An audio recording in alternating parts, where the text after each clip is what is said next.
Good day po, sir. My mom is government employee and matagal na po siyang namatay last 2005 pa po. Kami pong mga anak niya ang beneficiary po.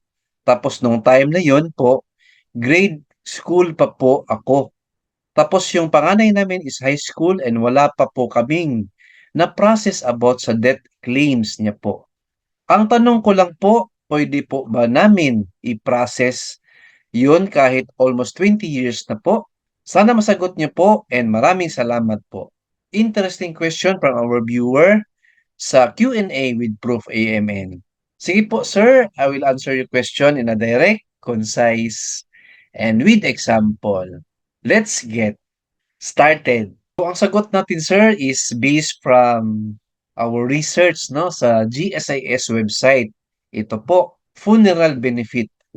Claim for funeral benefit shall prescribe in 4 years from the date of death of the member who died while in active service, retired member, or old age pensioner. So, sir, very clear po. Ang funeral benefit pala ay maklaim from the date ng death ng member up to 4 years po. So, may prescribed period pa pala, no? Prescription, in other words. So, in your case, sa mom po ninyo, year 2005 po siya namatay. So, dapat po nag-file kayo ng funeral benefit sa GSIS within 4 years from the date na namatay si mom ninyo. Again, January 2005 namatay yung mama nyo, dapat nag-file siya ng funeral benefit sa GSIS o kayo within 4 years.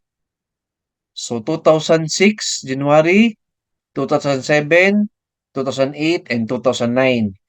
From January 2005 up to January 2009 po.